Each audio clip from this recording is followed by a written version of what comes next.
Government budget क्या होता है सर? यहाँ पे बहुत कुछ पहले से लिखा हुआ है। मैं वीडियो रिकॉर्ड कर रहा था और मुझे ध्यान आया कि मैंने माइक लगाया ही नहीं है, मतलब यहाँ लगाया हुआ था, लैपटॉप में कनेक्टेड नहीं था। खैर, गवर्नमेंट बजट क्या होता है? गवर्नमेंट बजट एक ऐसा स्टेटमेंट है जहां पर हम लोग एस्टिमेटेड रिसीट्स और एस्टिमेटेड एक्सपेंडिचर लिखता है। कौन लिखता है? गवर्नमेंट लिखता है। कब? आने वाले फाइनेंशियल ईयर के लिए, जो 1 अप्रैल से लेकर 31 मार्च के लिए होता है। वही मैंने यहाँ लिखा है कि 1 अप्रैल 2026 से लेकर 31 मार्च 2027 तक सरकार कहाँ कहाँ से पैसा लाएगा और कहाँ कहाँ को खर्च करेगा, ये सरकार कहाँ लिखता है? सर, ये वाला चीज सरकार लिखता है अपने बजट में। और बजट में एस्टिमेशन लिखा जाता है क्योंकि फ्यूचर रेफरेंस के लिए लिखा जाता है। बजट कब आता है?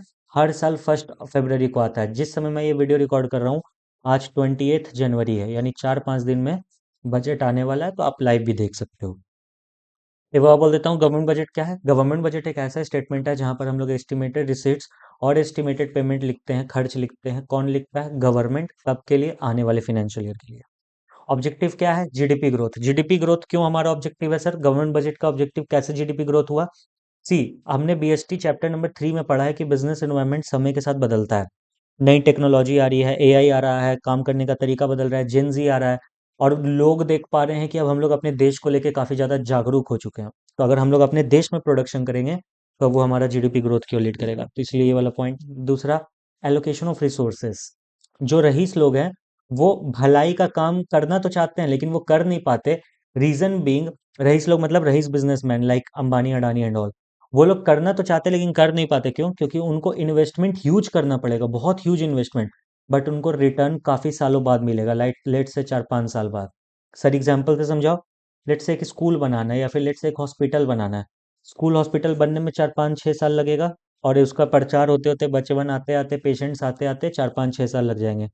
तो कोई भी बिजनेसमैन चाहता तो है अब की करे, लेकिन वो लोग, सिंस बिजनेसमैन है तो वो लोग सोचता है कि जल्दी जल्दी रेवेन्यू जनरेट हो, रिटर्न आना शुरू हो।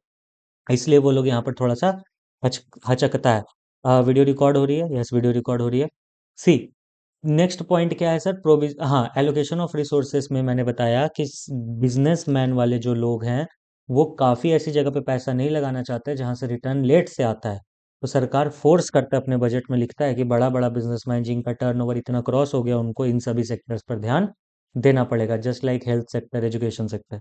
प्रोविजन फॉर पब्लिक गुड्स मतलब लॉ एंड ऑर्डर फॉलो करना, जो वीर जवान हमारे बॉर्डर पे खड़े हैं, उन तक खाना कपड़ा पहुंचाना, बंदूकें पहुंचाना, बुलेट्स पहुंचाना, ये सारा कुछ पब्लिक गुड्स के अंदर आता है। Redistribution of income and wealth, जो ज़्यादा रईस है उनसे हम लोग टैक्स ज़्यादा लेंगे, और जो गरीब है उनको हम लोग सब्सिडीज ज़्यादा देंगे, ऐसा सरकार बोलता है कि रईस लोगों से हम ज़्यादा टैक्स लेंगे और वो गरीबों में बांट देंगे। बैलेंस रीजनल ग्रोथ आप समझते हो, एसईजेड यानी स्पेशल इकोनॉमिक जोन्स का ग्रोथ वगैरह देखना, एम्प्लॉयमेंट अपॉर्चुनिटी लाना और economic stability. Structure of budget कैसा होता है सर? स्ट्रक्चर ऑफ बजट मैं आपको यहाँ से एक बार पढ़ा देता हूँ। राइट, आप यहाँ देखो। गवर्नमेंट बजट क्या होता है? एक ऐसा स्टेटमेंट जहाँ पर दो चीज़ें लिखी रहती हैं। एक होता है एस्टिमेटेड रिसिट्स, एक होता है एस्टिमेटेड एक्सपेंडिचर। एस्टिमेटेड रिसिट्स कितने पार्ट में डिवाइडेड है सर? एक होता है रेवेन्यू रिसिट्स, एक होता है कैपिटल रिसिट्स। एस्टिमेटेड एक्सपेंडिचर कितने पार्ट में डिवाइडेड है सर? एक होता है रेवेन्यू एक्सपेंडिचर, एक होता है कैपिटल एक्सपेंडिचर। रेवेन्यू रिसीट्स किसको बोलते हैं सर? ऐसी जगह से पैसा आना, ऐसी जगह से रिसीट्स आना गवर्नमेंट के पास। ये गवर्नमेंट का बजट है, तो गवर्नमेंट इस जगह से पैसा कमाएगा जिससे ना तो उसका एसेट में कोई चेंज आएगा, ना तो लाइबिलिटी में कोई चेंज आएगा। रेवेन्यू रिसिट्स दो पार्ट में डिवाइडेड है, एक होता है टैक्स रिसिट्स, एक होता है non tax receipts. Tax receipts further हमारा दो पार्ट में डिवाइडेड है। सर, एक होता है हमारा डायरेक्ट टैक्स, एक होता है हमारा इनडायरेक्ट टैक्स।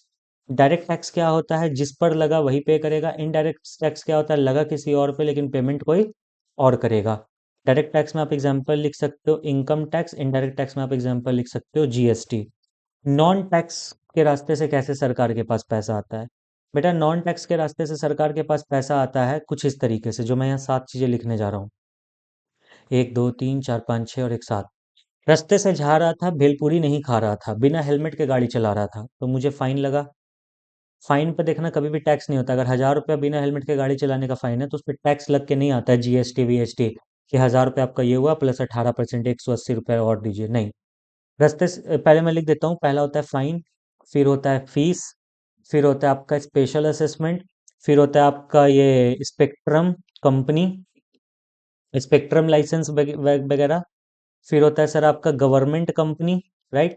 फिर होता है सर आपका डोनेशंस, फिर होता है सर आपका फाइनली एस्चीट्स। सर इसको एक कहानी में पढ़ा दो, लो कहानी सुनो।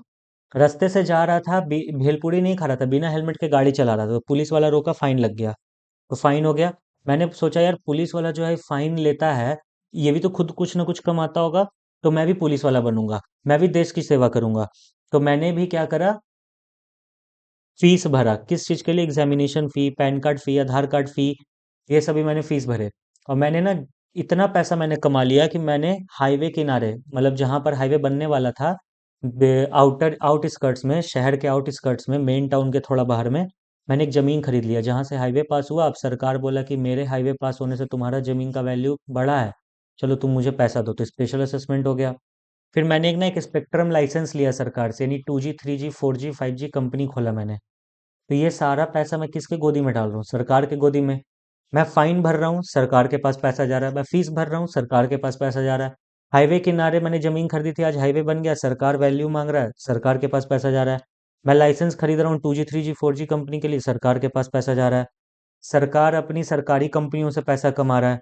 फिर सरकार को कुछ डोनेशन मिल गया, और जब मेरे आगे पीछे, लेट से मिस्टर ए है, मिस्टर ए मर गया, मिस्टर ए के आगे पीछे ऊपर नीचे ना कोई रोने वाला ना कोई रोने वाली, तो सारा एसेट इसका कौन ले जाएगा?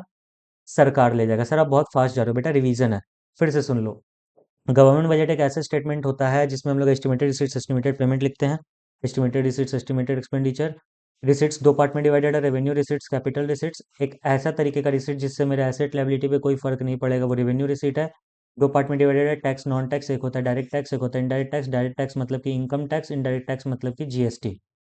सर नॉन टैक्स रिसीट्स में 7 बातें हैं, मैंने आपको याद करने का तरीका बताया। रास्ते से जा रहा था, भेलपूरी नहीं खा रहा था, बिना हेलमेट के गाड़ी चला रहा था, फाइन लगा, फीस लगा, स्पेशल असेसमेंट हुआ, स्पेक्ट्रम लाइसेंस हुआ, गवर्नमेंट कंपनी से पैसा आया, और डोनेशन और एस्चीट्स हुआ। ये सभी वो रास्ते हैं जिनके थ्रू सरकार के पास पैसा जाता है। अब समझो कैपिटल रिसीट्स क्या होता है। कैपिटल रिसीट्स मतलब इस तरीके का रिसीट्स, पैसा आ रहा है। हमेशा याद रखना, दुनिया दो रास्ते से चलता है, कुछ आ रहा है तो कुछ देना पड़ेगा। रिसीट्स है, यानी सरकार के हाथ में पैसा आ रहा है तो सरकार एसेट बेचेगा, नहीं तो लायबिलिटी मत्थे लेगा। यानी होता क्या है इसका मतलब, या तो कैपिटल रिसीट के कारण मेरा एसेट गिरेगा, नहीं तो मेरा लायबिलिटी बढ़ेगा। तो कैपिटल रिसीट्स में क्या क्या हो सकता है सर? डिसइन्वेस्टमेंट, सरकार अपना एसेट वैसेट बेच रहा है, शेयर वेयर बेच रहा है, कंपनी को प्राइवेट कर रहा है, ये सारा कुछ। बोरोइंग्स, सरकार लोन लेगा तो होगा। और तीसरा है recovery of loan. Recovery of loan, यानी सरकार ने किसी से लोन, सरकार ने किसी को लोन दिया था, आज उसका रिकवरी हो रहा है। आई रिपीट, सरकार लोन नहीं ले रहा है, सरकार किसी को लोन दिया था। सर अगर आप किसी को, लेट से आप सरकार हो, यू आर द गवर्नमेंट, आप किसी को लोन दिए हो। अगर आपने किसी को लोन दिया है तो आपकी बुक में वो डेटर दिख रहा है, यानी आप फ्यूचर में उससे पैसा वापस लोगे, एसेट है आपकी बुक का। धीरे धीरे वो लोन चुका रहा है, रिकवरी होते जा रहा है, तो धीरे धीरे आपका एसेट भी तो गिर रहा है। तो वही तो मैंने कहा था, कैपिटल रिसीट मतलब ऐसा रिसीट जिसके कारण या तो एसेट गिरेगा या तो लायबिलिटी बढ़ेगा। कैपिटल रिसीट 3 पार्ट में है, डिसइन्वेस्टमेंट से एसेट गिरेगा, बोरोइंग से लायबिलिटी बढ़ेगा, और रिकवरी ऑफ लोन से भी हमारा एसेट गिरेगा। अब आ जाओ रेवेन्यू एक्सपेंडिचर और कैपिटल एक्सपेंडिचर पे। सर रेवेन्यू एक्सपेंडिचर क्या होता है? ऐसा खर्चा जिससे ना सरकार का एसेट पे कोई फर्क पड़ेगा ना तो लायबिलिटी पे। जैसे वेजेस देना, सैलरी देना, रिटायरमेंट बेनिफिट फंड्स देना, ईटीसी, ये सारा कुछ से सरकार के एसेट लायबिलिटी पे कोई फर्क नहीं है। लेकिन ऐसा खर्चा, याद रखना, दुनिया गिव एंड टेक पे चलता है। सरकार खर्च कर रहा है मतलब पैसा जाएगा, पैसा जाएगा तो या तो एसेट आएगा या तो लायबिलिटी भी जाएगा। जैसे कि सरकार ने इंफ्रा पे खर्च किया। इंफ्रा क्या होता है सर? इंफ्रास्ट्रक्चर मतलब road, dam, bridge, etc, building विल्डिंग सरकार बना दिया, तो ये देखो खर्च किया और ये सब कुछ आया। या फिर यहाँ पर होगा रीपेमेंट ऑफ लोन। सर ये हो गया था रिकवरी ऑफ लोन। नहीं मेरे बाबू, यहाँ पर ध्यान देखोगे तो ये रिकवरी है, यानी हम किसी को लोन दिए थे, हम पा लिए। लेकिन यहाँ रीपेमेंट है, मतलब हम किसी को लोन, किसी से लोन लिए थे, आज हम उस लोन को चुका रहे, तो लायबिलिटी घटेगा। अगर हम रोड डैम ब्रिज बना रहे तो मेरा एसेट बढ़ेगा। तो ये था हमारा पूरा गवर्नमेंट बजट चैप्टर, इतना में समा गया। अब आ जाओ यहाँ से दिखा देता हूँ, सब समझ में आ जाएगा।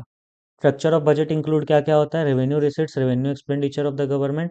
Capital receipts, capital expenditure of the government. Budget receipts होता है जिसमें रेवेन्यू रिसिट्स, कैपिटल रिसिट्स होता है। बजट एक्सपेंडिचर होता है जिसमें रेवेन्यू एक्सपेंडिचर, कैपिटल एक्सपेंडिचर होता है। तो वही तो हुआ, budget receipts, budget expenditure, revenue receipts, capital receipts, revenue expenditure, capital expenditure. Budget receipts क्या होता है? एक ऐसा मनी जो हर सोर्सेस से सरकार के पास आएगा, जिससे ना तो एसेट घटेगा ना तो लायबिलिटी बढ़ेगा। मैंने पढ़ा दिया। कैपिटल रिसिट्स एक ऐसा रिसिट्स जहां पर ऐसे जगह से पैसा आएगा जहां पे सरकार का या तो एसेट घटेगा या तो लायबिलिटी बढ़ेगा। मैंने पढ़ा दिया आपको।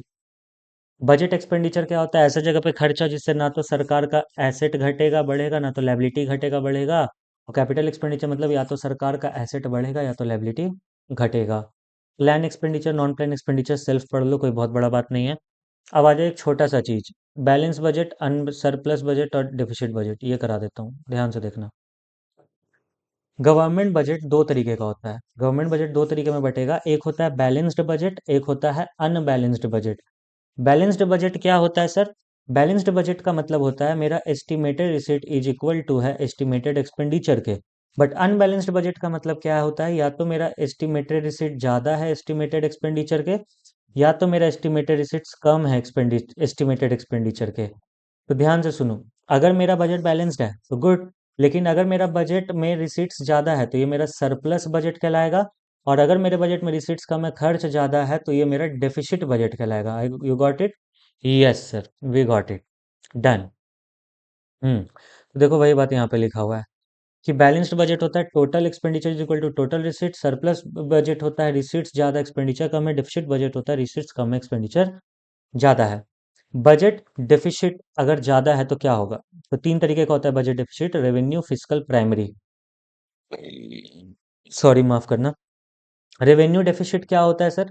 रेवेन्यू डेफिसिट का मतलब होता है revenue expenditure minus revenue receipts. मतलब आपका रेवेन्यू एक्सपेंडिचर ज़्यादा है, रेवेन्यू रिसीट्स कम है। कहना क्या चाहते हो सर? यहाँ पे आ जाओ। सी, आपका जो रेवेन्यू रिसीट्स है वो कम है किससे? आपके रेवेन्यू एक्सपेंडिचर से, यानी रेवेन्यू रिसीट्स आपका कम है रेवेन्यू एक्सपेंडिचर से। तब यह केस आपका कैसा बनेगा? रेवेन्यू डेफिसिट का। तो रेवेन्यू डेफिसिट का फॉर्मूला क्या होता है? Revenue expenditure minus revenue receipts, क्योंकि रेवेन्यू वर्ड है। इसका इम्प्लीकेशन क्या होगा? सरकार के पास रेवेन्यू नेचर से पैसा कम आ रहा है लेकिन रेवेन्यू नेचर का खर्चा ज़्यादा हो रहा है। तो तीन ही इम्प्लीकेशन होगा। कितना इम्प्लीकेशन होगा? तीन। रेवेन्यू डेफिसिट का तीन इम्प्लीकेशन होता है। पहला इम्प्लीकेशन क्या है? सरकार डिस इन्वेस्टमेंट करना शुरू कर देगा। सरकार बोलेगा डिस इन्वेस्टमेंट बढ़ा दो रे, बेचो उचो सब। नहीं तो दूसरा क्या बोलेगा सरकार? कि लोन ले लो रे, लोन ले लो। सरकार देखेगा कि ना हम डिस इन्वेस्टमेंट कर सकते हैं क्योंकि बहुत कर चुके हैं, ना हम लोन ले सकते क्योंकि बहुत ले चुके हैं। सरकार बोलेगा अपना रेवेन्यू एक्सपेंडिचर घटा दो। सरकार बोलेगा देश का भला गया भाड़ में, नहीं करेंगे अभी भला, पहले हमको अपना रेवेन्यू एक्सपेंडिचर क्या होने दो, कम करने दो, ताकि डेफिशिएंसी खत्म हो। फिजिकल डेफिसिट क्या बोलता है? फिजिकल डेफिसिट बोलता है एस्टिमेटेड, सॉरी, फिजिकल डेफिसिट बोलता है estimated expenditure is greater than estimated receipts. अगर फॉर्मूला में बोले तो estimated expenditure minus estimated receipts excluding excluding borrowings. Sir borrowings को क्यों एक्सक्लूड किया? बेटा समझाने का टाइम नहीं है, बस रट लो। समझाने का टाइम बिल्कुल भी नहीं है। देखो क्या बोल रहा है ये बोल रहा है कि जब आप फिजिकल डेफिसिट का बात करोगे, फिजिकल डेफिसिट वर्ड यूज करो या बजटेड डेफिसिट वर्ड यूज करो, दोनों सेम है। तो इसका मतलब होता है फिजिकल डेफिसिट, या फिर मैं रेड पेन से लिखता हूँ ताकि तुम्हें थोड़ा दिखे अलग से, अच्छा से। अरे हाँ ना, हाँ इसकी, सॉरी, फिजिकल डेफिसिट या फिर बजटेड डेफिसिट क्या होता है सर? एस्टिमेटेड एक्सपेंडिचर में से एस्टिमेटेड रिसीट घटा दो, लेकिन याद रखना बोरोइंग को एक्सक्लूड करना है। यानी जब तुम एस्टिमेटेड एक्सपेंडिचर में से एस्टिमेटेड रिसीट्स घटाओगे तो एस्टिमेटेड रिसीट्स में बोरोइंग को इंक्लूड मत करना। क्यों? एक लाइन में बोल रहे हैं, समझ आ जाए तो ठीक, नहीं तो इग्नोर करना, एग्जाम बहुत पास में है। बोरोइंग्स को हम लोग इसलिए घटाते हैं क्योंकि हमारा जितने का कमी है, हमारा जितने का कमी है उतने का ही तो हम लोग लोन लेंगे। अगर हम लोग लोन ले ली तो कमी दिखेगा कहाँ से? समझ आए तो ठीक, नहीं तो रहने दो। एस्टिमेटेड एक्सपेंडिचर में एस्टिमेटेड रिसीट्स घटाओ बोरोइंग को एक्सक्लूड करके। तो देखो यहाँ पे वही बात लिखा हुआ है। कहाँ गया? देखो, revenue expenditure plus capital expenditure total बोले तो estimated expenditure minus estimated receipts excluding borrowing other than borrowing. इसका इम्प्लीकेशन क्या है? इन्फ्लेशनरी स्पाइरल आएगा, मतलब महंगाई बढ़ेगा। इन स्पाइरल समझते हो ना? स्पाइरल एक स्प्रिंग होता है। वेजेस सबका बढ़ रहा है, सैलरी सबका बढ़ रहा है, तो जनरल प्राइस लेवल बढ़ेगा, जनरल प्राइस लेवल बढ़ेगा तो महंगाई बढ़ेगा। यानी महंगाई क्यों बढ़ रहा है? क्योंकि लोगों के हाथ में पैसा आ गया। लोगों के हाथ में पैसा क्यों आ गया? क्योंकि महंगाई बढ़ रहा है। दूसरा, नेशनल डेट, सरकार आरबीआई से भी लोन ले लेगा, पब्लिक से भी लोन ले लेगा, फिर उसके बाद वर्ल्ड बैंक से भी लोन ले लेगा, इंटरनेशनल मॉनेटरी फंड से भी लोन ले लेगा। सरकार पागल हो जाएगा, सबसे लोन ले लेगा। Vicious circle of high fiscal deficit and low GDP growth, मतलब जितना भी आपका फिजिकल डेफिसिट आ रहा है वो बहुत ज़्यादा है और जिसके कारण जीडीपी कम है। कैसे सर? क्योंकि जो पैसा आप कमा रहे हो फिजिकल डेफिसिट लोन लेने में आपका चल जा रहा है। क्राउडिंग आउट, लेट से पिज्ज़ा का बहुत बड़ा स्लाइस है, ठीक है, ये बहुत बड़ा स्लाइस है, सरकार इतना पिज्ज़ा पहले ही खा गया। मैं यहाँ बना के दिखाता हूँ। लेट से पिज्ज़ा का बहुत बड़ा पिज्ज़ा था, सरकार 3/4 पिज्ज़ा खा गया, 1/4 छोड़ा है। ये एक तरीके का इम्प्लीकेशन है कि लोन, सरकार बोला हमारे देश में 5,000 करोड़ का हम लोग लोन ले सकते हैं, लेकिन फिर सरकार नेक्स्ट टाइम बोलता है 4,000 करोड़ तो हम ही ले लिए, बचा हुआ लोग 1,000 करोड़ में काम चलाओ। तो पैसा क्राउड आउट हो जाता है, भीड़ से अलग हो जाता है। लास्ट गवर्नमेंट का क्रेडिबिलिटी घटेगा। सरकार इस साल लोन लिया, अगले साल लोन लिया, उसके अगले साल लोन लिया, तो क्रेडिबिलिटी क्या हो जाएगा? घट ही तो जाएगा। प्राइमरी डेफिसिट क्या होता है? Physical deficit minus interest payment. Physical deficit मतलब इस साल का टोटल तुम्हारा कितना डेफिशिएंसी है, उसमें से माइनस करो पिछले साल का तुम्हारा कितने का पाप था। जैसे मान लो, इसको एग्जांपल से समझा देता हूँ, 2025-26 में सरकार ने लोन लिया 100 करोड़ का, क्योंकि फिजिकल डेफिसिट 100 करोड़ का था। 2026-27 में सरकार हाँ, लोन कैसे लिया? At the rate of 10%। सरकार का इस साल का फिजिकल डेफिसिट कितना हो गया सर? सरकार का इस साल का फिजिकल डेफिसिट हो गया 50 करोड़। फिजिकल डेफिसिट हो गया 50 करोड़, लेकिन अगर हम तुमसे पूछे प्राइमरी डेफिसिट कितना है, तुम बोलना 50 करोड़ में से जो पिछले साल का पाप था 100 करोड़ का 10%, यानी 10 करोड़ माइनस करेंगे तो 40 करोड़ खाली इस साल का है। मतलब आपने पिछले साल कोई पाप करा था जिसका भुगतान आप इस साल कर रहे हो, अगर आप उसके भुगतान को भी इस साल यानी उस इंटरेस्ट पेमेंट को भी इस साल छोड़ रहे हो तो वो आपका फिजिकल डेफिसिट है। लेकिन जब आप इस साल में से उस इंटरेस्ट पेमेंट को घटा दे रहे हो तो वो आपका प्राइमरी डेफिसिट है। देखो वही लिखा हुआ है, प्राइमरी डेफिसिट का मतलब होता है physical deficit minus interest payment, और प्राइमरी डेफिसिट का इम्प्लीकेशन सेम होता है किसकी तरह? फिजिकल डेफिसिट की तरह। और ये आपका बैलेंस्ड सरप्लस डेफिसिट बजट है। खत्म हो गया आपका ये चैप्टर। सर आप इस चैप्टर को बहुत फास्ट ले गए, क्योंकि आपका रिवीजन हो रहा है तो रिवीजन की तरह ही ना चलेंगे बाबू सोना। वैसे हम फास्ट नहीं गए हैं, अगर आप मेरे स्टूडेंट हो आपको समझ आया होगा, मेरे स्टूडेंट नहीं भी हो तो भी समझ आया होगा। और तुम चाहते हो तुमको ये लेक्चर लगे तो गुरु दक्षिणा दो। गुरु दक्षिणा यही कि चैनल को लाइक से सब्सक्राइब करो और कमेंट सेक्शन में बताओ वीडियो कैसा लग रहा है। पूरा प्लेलिस्ट मैंने अकाउंट्स, इकोनॉमिक्स और उसका डाल रखा है, क्या कहते हैं, अकाउंट्स, इकोनॉमिक्स, बीएसटी 100% कंप्लीटेड है प्लेलिस्ट। तुम वहां जाओ, तुमको हर एक रिवीजन सीरीज मिल जाएगा, हर एक रिवीजन सीरीज तुम वहां से रिवाइज कर सकते हो। मैं गारंटी के साथ कह सकता हूँ जो मैंने रिवीजन में बताया है वो आपके ओरिजिनल क्लास से ज़्यादा बेनिफिशियल होगा। जितना आपने ओरिजिनल क्लास में नहीं पढ़ा होगा उतना आपने रिवीजन में पढ़ लिया। इस रिवीजन को कारगर करना है तो अपना इस अब चैनल यूट्यूब को बंद करो और जाके बुक पलटो, सब पढ़ो मैंने क्या क्या पढ़ा है, तुम्हारा कारगर हो जाएगा। और अगर नहीं हो तो एक बार फिर से वीडियो देखो, तुम्हें सब समझ में आएगा। Thank you so much guys, I love you all, bye.